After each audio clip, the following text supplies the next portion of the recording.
We live in a culture that praises and values productivity, and your value is very much tied to what you bring to the table for other people to consume. You are intentional about the way you raise your kids. You're intentional about your family time.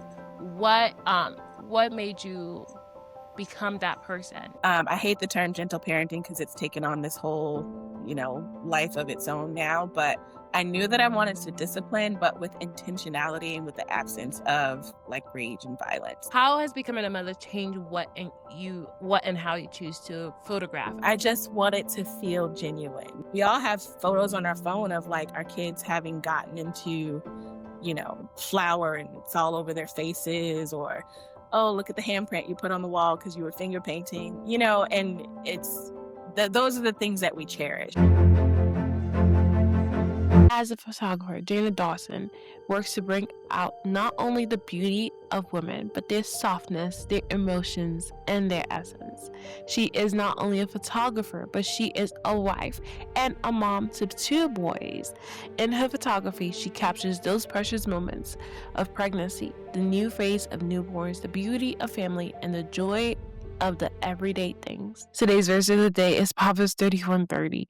Charm is deceitful and beauty is vain, but a woman who fears the Lord is to be praised. Thank you so much, Janah, for joining me on today's episodes. How are you doing? I'm doing well this morning. Thank you so much for having me. So, the first question I usually ask all the guests is what would you say is your motherhood journey, right? So, was your expectation like, did it meet your expectation or did it like not meet your expectation? So I have always dreamed, like, I always, as a child, I was like, one day I want to be a mom. Like, I was the girl with the baby dolls, taking care of them. I had a little kitchenette set. I would cook for them and put them to bed.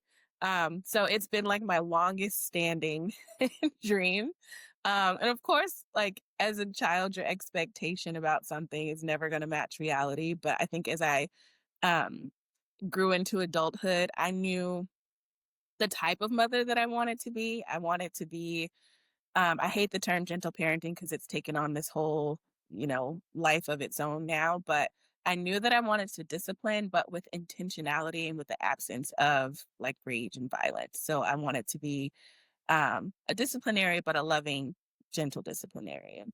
Like setting clear boundaries versus, issuing punishment for every single offense. And um, with the help of the Lord, I feel like I'm doing okay.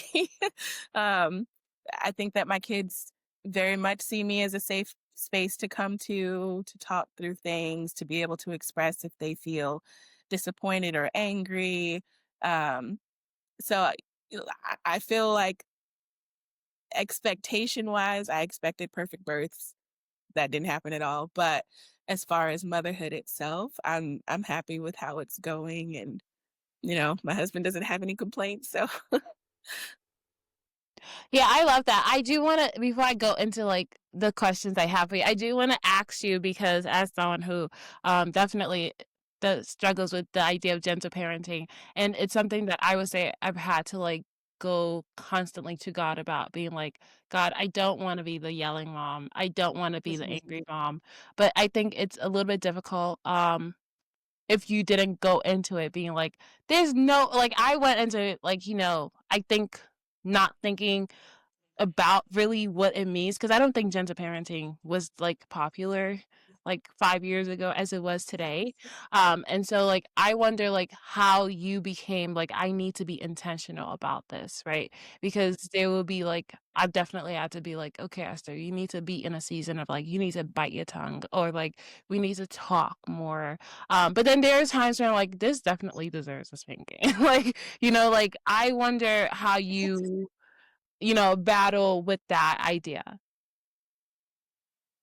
Yeah.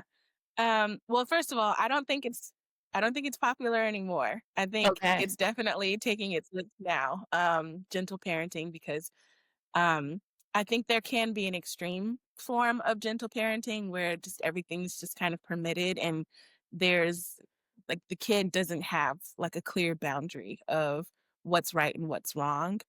Um So anyway, the way that I got to the point where I knew I didn't want to be raising my voice all the time. I didn't want to just be, swinging a belt or a paddle without control. Is I just realized how I don't want to dishonor anyone in my life, but how that sort of parenting can affect a person as an adult. So again, I want to raise children who respect authority, but are not afraid to speak up if authority is mistreating them or mistreating someone else. I want to raise kids who are able to advocate for themselves in moments where they're feeling, you know, a lot, or if they're not getting what they need to be able to feel safe to articulate it. Um, and children cry and children break rules and they make decisions that they shouldn't make sometimes because they just don't have the wisdom. And it's my job. I believe God's given me the responsibility to impart that wisdom in a way that they can receive it. And if your mind is in survival mode, you can't receive much. If there's fear, you can't receive much. All you can come up with is, how do I survive this moment? Okay, just say yes so that she stops yelling. Well, now you haven't heard anything I've said. You just want me to stop yelling. So I think that's just kind of been my thought process is um, not parent from a place of, I just want you to do what's right, but I want you to be able to make the decisions that are right decisions and decisions that honor God. So, I love and if you that. think about it, yeah, and Keep that's going. how Sorry. God parents us, right? No, it's fine. That's how God parents us, right? Like he sees who we are and he sees what he wants us to become, and so he chisels away, right? And he's patient. His love is enduring forever. It's not failing. Um, and there's new mercies every morning. Like you wake up to a clean slate, so there's no like holding the wrongdoings from yesterday over your head. And yeah, sometimes he has to use a heavier hand of discipline, but it's always intentional and it's measured. He's not just unleashing rage, you know. Anyway, that's kind of my thought process. And perfect, absolutely not. I mess up. I have raised my voice. It's happened. Like, I'm not gonna lie and say that I never have, but I do apologize to my kids when I lose my temper.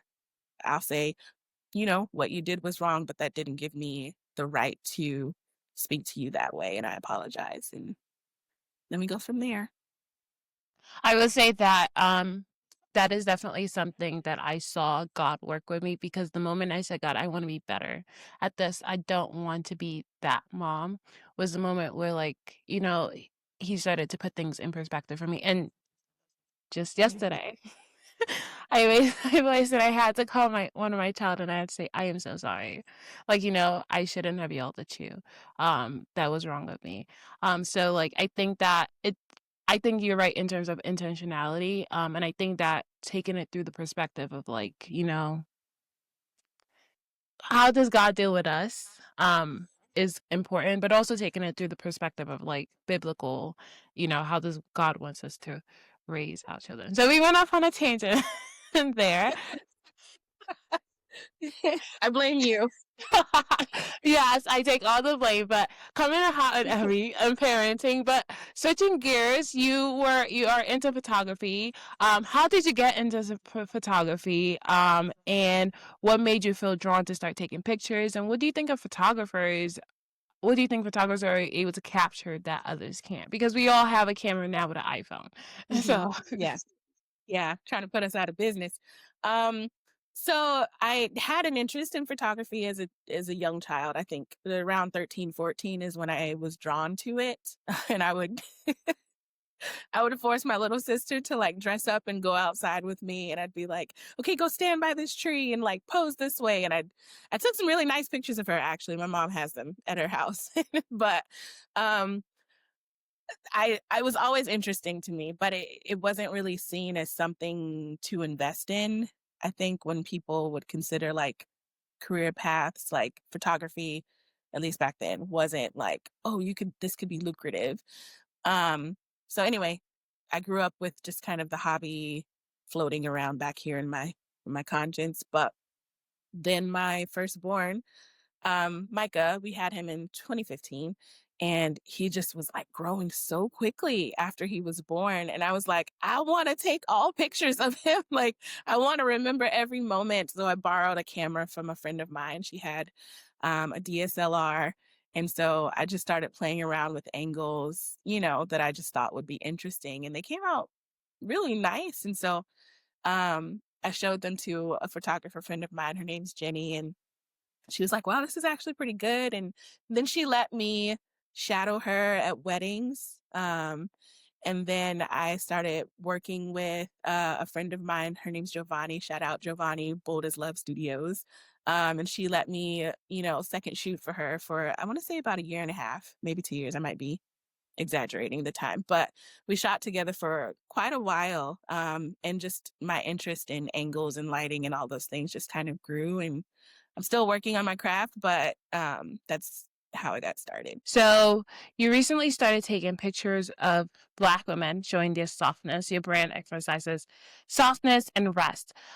So how do you define, showing that softness, and doing all your photography without like, getting burned out or so to speak? Yeah. Um, yeah. So I'm going to be honest about something. When you asked me to be on your podcast, I was like, I feel like a fraud. Am I a mom getting it done? because because I think I very much live a life where getting it done, it kind of changes from day to day. I don't think anyone gets it done perfectly, and I guess your own personal definition matters as well. Um, and so I think for me, getting it done is, do I feel close to God? Like, am I at peace just as a person by myself? Um, and then am I hydrated? Like, am I drinking enough water? Like, and then am I getting good quality time with my husband? Are my kids happy and fed and taken care of? Is schoolwork on track? And then I think about, are my projects moving at a reasonable speed? I pay very close attention to my mood, and really how my kids are a really good parameter for this storm. And so like if I'm feeling myself being snappy, or if I'm rushing them, or I'm hurried, or super controlling, then I know, okay, there's something here, that there's a need that needs to be met. And so I need to figure out some time where I can like take care of that need. I also do I try to know my boundaries. So like things that I won't allow to happen to me or in my schedule. So I won't um overbook, for example. I think that there are some that would say, like, if you can get 3 clients in one day, then why not do 3 clients in one day? Well, for me, that's overbooking because I have a whole family at home, you know? And I also feel like I can't give someone the best of me if I'm thinking about, "Oh, I have to hurry up and get to the next thing." So I do my best to um, really just do 1 client in a day. um, and then I try to manage client expectations, so that it fits around my family's schedule and my family's needs. So, like, I guard my time with my family, like, ferociously. Like, if we have time together planned for like a movie night or something, that's blocked out as if somebody put money down to put their name on the books. Like, it's no, that's my family's time because they deserve that. And they didn't ask to be, married to a photographer or to have a photographer as a mother. Um, so I just that's one of the things that I do. And then I also, I know that this sounds kind of off topic, but for me, I dress for comfort before I dress to impress. No, so I'm not gonna show up to your event in like sweatpants, but I'm also not gonna be, in a pantsuit buttoned up. When I have to move and shake and get down on the ground and all of those things with cameras strapped to me. Like, I'm going to dress in a way that allows me to execute my craft in a comfortable way and just to feel comfortable in my body. You are intentional about the way you raise your kids. You're intentional about your family time. What made you become that person that is like, I what what would you say, what was a thought process before you had kids, or what was the thought process as you were growing up that was like, I want to really value, this time? Because I feel like sometimes, and I'm definitely guilty of this, we let life happen to us, right? And we Mhm. forget the originality of how we wanted things to be. And but you don't seem to be that kind of person. Not anymore. um, you're throwing curveballs. That's not fair. So, you know, I think back on my childhood, and there's kind of major themes that stick out. There's the theme of how it felt to be parented in this way, right? Then there's the theme of how I operated socially. And then there's what are the memories that just make me smile to think about, right? And one of those memories was family movie nights for me. Um, th- there would be just a time set aside, and it wasn't all the time, but when they did happen, it was just like, I can't wait to get home from school today because today is movie night. Um, and we would watch ridiculous movies like Star Wars and like in the living room, sitting on the floor, we'd have big bowls of popcorn. And um, at one point, we could like quote the Lion King movie from beginning to end because we'd watched it so many times together. Ridiculous, I know. But I think when I became an adult, I realized that yes, life was happening to me and happening to my family. And it just felt like a general loss of what was really valuable. Um, and I have a friend who one time she said something about, well, I have to take a Sabbath. And I did a little bit of Bible study on the Sabbath, um, and learned that it was a time that God intentionally set aside for his people to just know that he was good and to know that they were enough just sitting there, right? And I think we live in a culture um, that praises and values productivity, and your value is very much tied to what you bring to the table for other people to consume.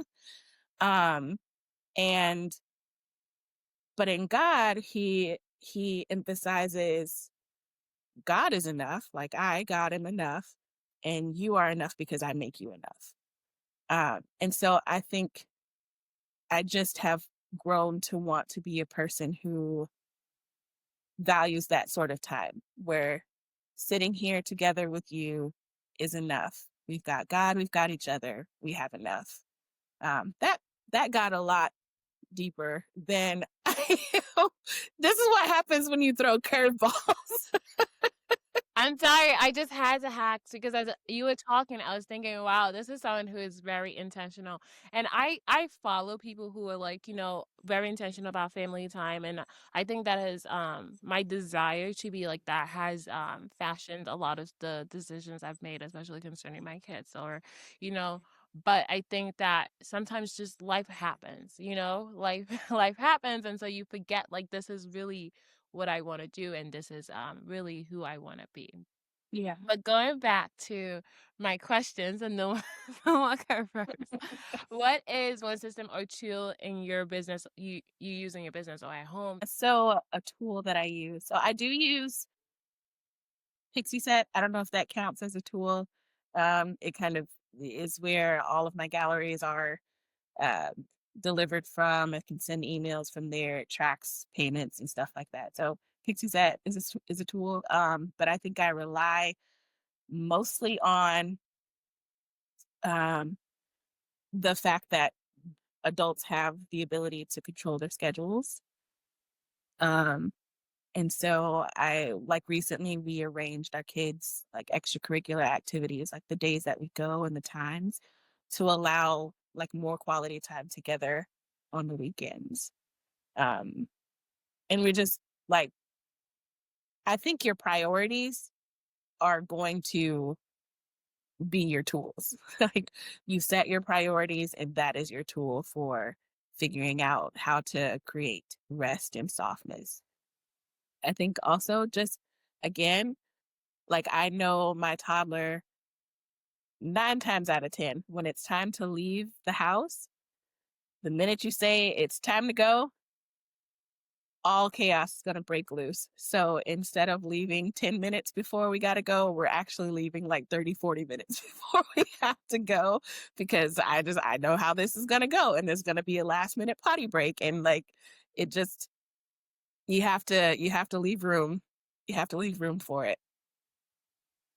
I love that. I love how you're like we are the ones in control of our own schedule, and so we get to decide like what works for us and what doesn't work for us. Mhm. So your work as a photographer is unclockable, right? So what does your week look like? How do you carve out uninterrupted blocks for shooting, editing, and family time? Uninterrupted. I don't know what that is. As you can tell, I don't know either.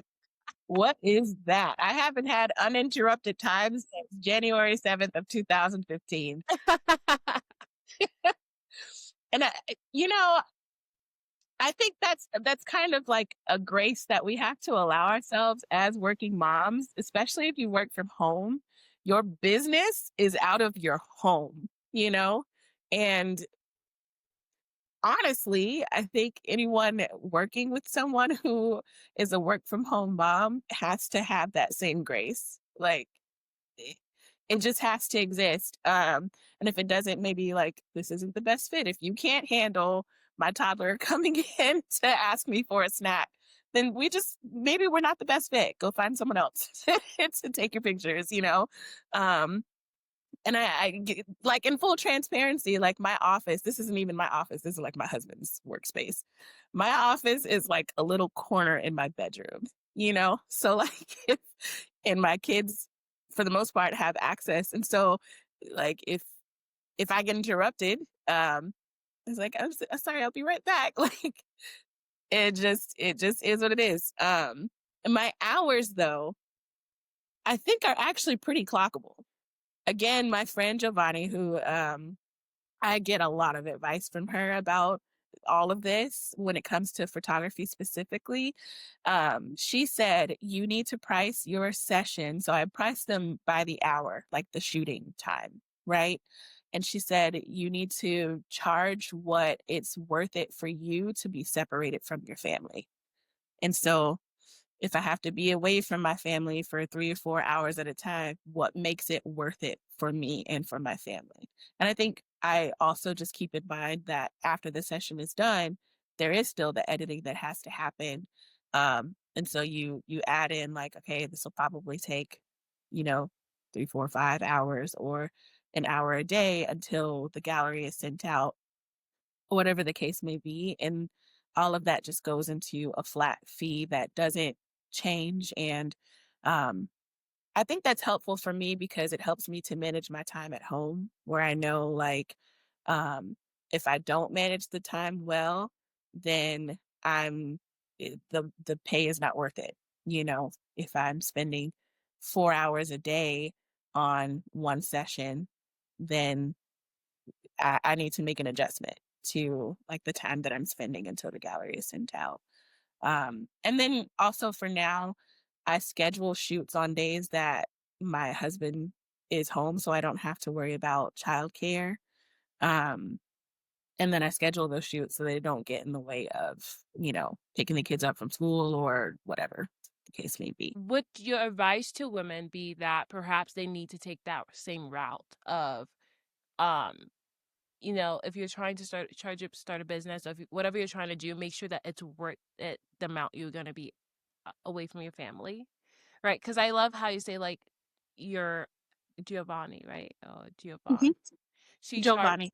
Giovanni. She charged the amount that she advised you that charge the amount that's going to be worthwhile for you to be away from your family. Would Mhm. that be your approach to any mom who's like, looking to maybe start a business or maybe do whatever that like, make sure it's worthwhile for you to be away from your family? Yeah, I think so. And it's just like a job, I also like work a part-time job, and it has to be worth it, like you don't want to be driving an hour and a half, right, to work a job that's not going to cover the gas that it takes to drive. You know what I mean? And I think it's the same concept that if the job is um, draining your most valuable resource, which is your time, honestly, because you can never get time back, um, then you do have to charge what it's worth. And honestly, I struggled with this a lot and still can sometimes because I can think to myself, like, oh, who's going to want to pay these prices? And I'm finding that people are willing to pay the price. You just have to be confident in knowing that what you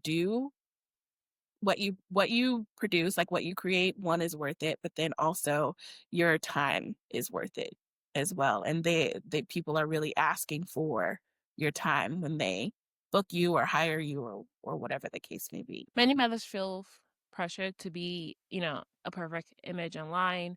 How do you encourage your clients or yourself to embrace real, beautiful, messy moments of motherhood, right? Because obviously it's capturing softness, but also capturing the beauty, right? A lot of the pictures I see is like motherhood. The pictures you captured of me and my kids is motherhood. So how do you embrace that, like, in a picture of like, it's beautiful, but it's also messy and imperfect? Yeah, I'll try to draw a straight line. So recently I heard someone say that we are bedroom kids who are raising living room kids. Have you heard this? And it's Heard living room kids before, and I'm like, yeah, my kids are everywhere kids.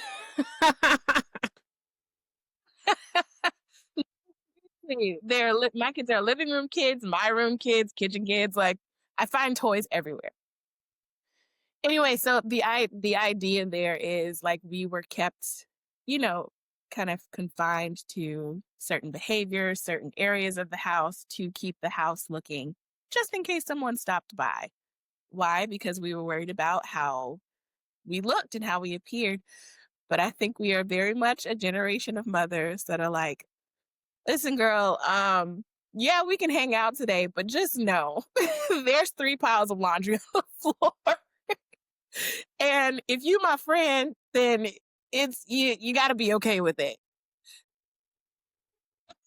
Or help me fold it. Pick up a dish, I don't have to wash the dish.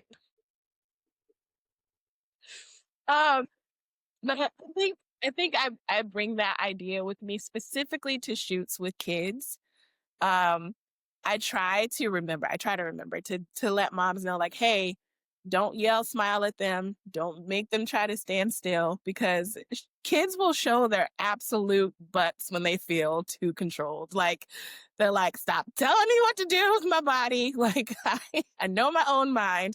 It's actually what I really enjoyed about shooting you and your girls, is that you like let them, and obviously it was like, hey, don't go too far because it's not safe over there. But like in general, it was like, just let them be themselves. And the photos turned out like phenomenal. Like I was so happy.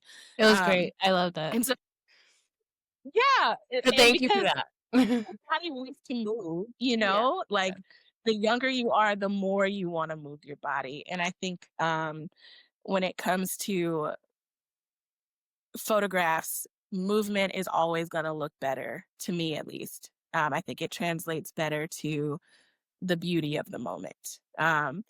You can yell, smile at someone, and then you'll get right. But if you if you make them laugh, you'll get like this beautiful smile that you're giving off right now. Thank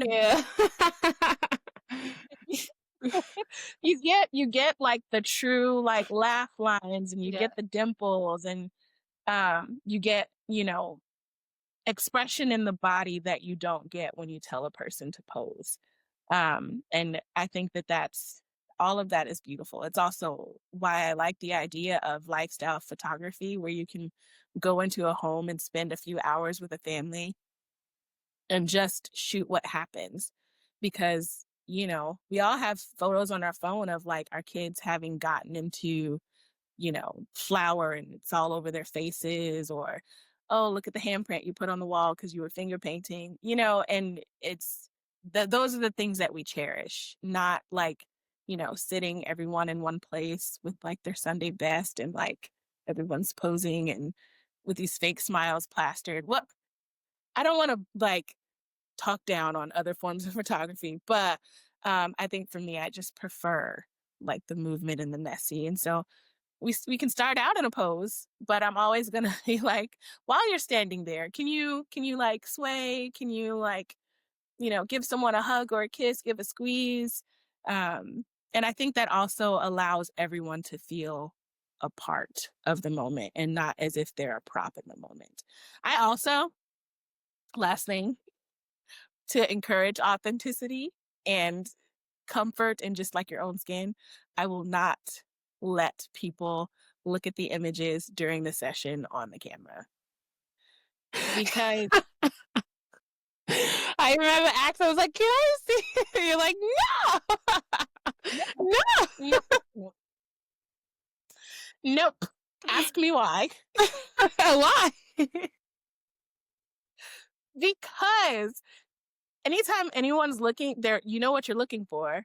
You're looking for flaws No, and you're I going was to just find looking to them. see how it came No, out.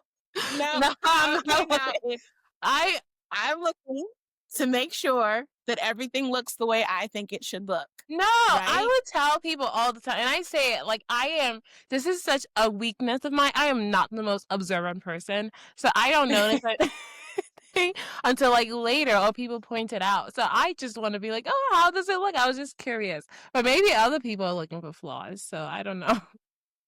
I, the point is you're going to find one. Okay. You're going to find one because, I still have to edit it, like we might be shooting and I notice after I've caught this beautiful smile of yours that there's like a piece of hair, right? But I can edit that piece of hair out. But now if I show you that on the camera, all you're going to be thinking about for the rest of the session is just make sure that one piece of hair is, like, I don't need that. I need you to just enjoy yourself and I will take care of the issues afterwards. So no, just be in the moment, just that's what I'm here for. Just enjoy the moment and we'll take care of the flaws after. Sounds good. I think that sounds. But I didn't really think anything of it because I'm like, it's the same reason. Like as a journalist, I wouldn't show like a source. Like here's the story before I publish it, right? Yeah. So it would be like Yeah. after I publish it. Wait. You're not going to let me see this episode before you air it? No. Why not? um, because people start to make Huh? What? Why not? okay. People start to make suggestions or like you're like, oh my gosh. Okay. Okay, point taken. But but that's different. I would say the photography, like the picture's already done, right? It's basically right Mhm. there. This one is like, okay, never mind. My argument. I'm like, I think it's different, but I understand what you're saying. I think it's a little bit different. Yeah. Fair So enough. what is your advice to moms who feel like they've lost their sense of personal beauty or softness, and then what simple self-care ritual makes you feel like more restored? I know you spoke about like, I don't know, you spoke about Sabbath before, but I'm not sure if you've really said if you take Sabbath, if that's helpful for you, or what would you say? Yeah. I guess should clarify, like, I don't practice it as like a religious, it's just like the idea of um, making the time for rest. Um, but the advice that I would give to moms is obviously, take care of yourself. That may be as simple as, I joked about it, but staying hydrated, huge. And it like literally I would go to wedding shoots and 8, 10 hours realized I hadn't drank a drop of water or even had a snack since the first day of the first hour of the day. And so taking care of yourself, like I said earlier, like you do have control of your own schedule, so you have to make sure that you have that moment to sit and enjoy your meal. Like I realized at one point after, especially after I had my second son and I was homeschooling at the same time, I was eating every single lunch on my feet because I was homeschooling, and then my infant was like cycling through this. Oh my goodness. He was sleeping for like 15, 20 minutes at a time and then waking up. It, it, anyway, that's a whole postpartum is a whole nother thing. But I was eating every meal standing, every lunch standing up. And even after he was out of that cycle, I was still doing it because my body was just trained to kind of be in this survival mode. Until one day I was like, why am I standing at this counter with my food and there's a table right there, And so like there are things, again, I feel like I'm overusing the word intentional, but like intentionally put things into your schedule to make sure you take time for yourself. So even if that's like as soon as these kids are down for bed tonight, I am going to go get that pack of cookies and I'm going to have a couple cookies to myself quietly when no one's asking me for anything, soak in a bubble bath or just whatever it is, just like make time for it. Um, and the one thing that makes me feel like a new person, um, every once in a while, I would say like twice a month, my husband will take the kids to the activities on Saturday mornings, and I'll just spend the entire morning just like washing my hair. Like, That's a I labor of know, love. but I feel like a new person afterwards, and it's amazing. And it's usually on the days because sometimes I work Saturdays at my part-time job. Um, but like going in feels it's like whatever. I had the whole morning to myself, so like I feel like my best self right now. Um, so yeah, That's awesome. I would say that every time wash my hair, I do feel the same. Like, there's just something about it. You just feel refreshed. You feel like, oh, I took care of mhm, I took care of myself today. So yeah. yeah, I Especially definitely Black women, because like it's yes. not easy. We don't get to do it every day. Yes, yes, yes. So we are, I guess, getting to the end. I have a couple of more questions. How has becoming a mother changed what and how you choose to photograph? I mean, I know that you mentioned before, obviously, that it kind of your passion kind of quickened after you had your son and you wanted to capture everything. Has that changed in the past? How old is he now? 9, 10? He is 10 now. 10. Okay, so how has that changed? And then what is the most important photograph? I can't speak. A busy mom should take or have taken for herself this year. I don't know. I just want it to feel genuine. Um, like there will be times where like I'll be editing and I'll have a series of like 3 or 4 frames that's essentially like the same photo, and there will be a slight difference. And that slight difference could be like how wide or narrow the eyes are based on how hard the person was laughing. Or it'll be the difference between the dress laying perfectly or the dress swaying in the wind. And I will choose the one where the dress is swaying in the wind because that was the moment. That was the authentic, uncontrollable. It looks like it's happening still, you know. Um and so like being a mom, I think we have to be careful to see when those moments are happening, um and hold on to them. Like you can be busy, sending a text message or something, and my toddler does this. Toddler, he's 4. My 4-year-old does this sometimes, but he'll come in and say, "Mom, can I have a hug?" I'm like literally dropping the phone, dropping it, throwing it over there, and wrapping him in a hug and not letting go until he lets go. Like these are the moments, right? And so if I had a photographer following me around, I would tell her, shoot those moments. Or shoot the moment where he fell down and he's crying and he immediately jumps up and looks for me. Like those are the things that I want to hold on to, when they're older and gone out of the house. If you could photograph a single phrase and hang it on a wall of every mom feeling burnt out right now or feeling like maybe they can't get to the point of intentionality right now, what would it be?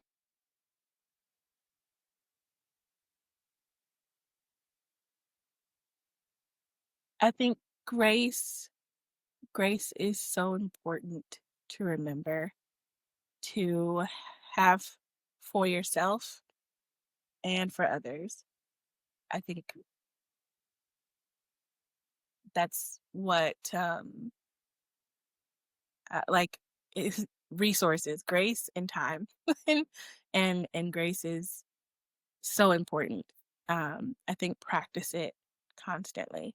Like if you haven't developed the ability to be intentional yet, but it's your goal to, you'll get there.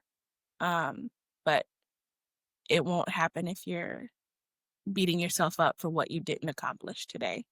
And my sister. Oh, can I shout out my sister? Go Um, ahead. her social media platform, she's on TikTok. Her name is JL Day, JaelDae. And her channel is all about like mom self-care, specifically stay-at-home moms. She's a full-time stay-at-home mom, and like she's just doing some incredible things over there. So go check her out. But I'm going to reach out to her too because she needs to be on this podcast next season. yeah, Next yes, season because I need to be intentional about taking a rest. please, please. Oh, she would like that. But anyway, so she uh does these videos, but at basically almost every video, she's like, "It's okay. Like, let's get at it tomorrow." Because it's true. Like, as long as God's mercy is in play, you have tomorrow, you know, to do better. And we're already shouldering enough. So getting it perfect the first time shouldn't be one of the things. Anyway, that's not a phrase.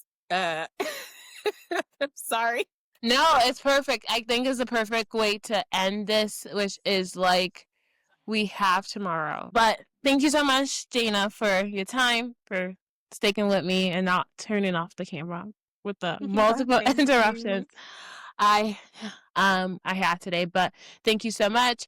What are your two Instagram handles? I know it's Coco and Honey. Go ahead.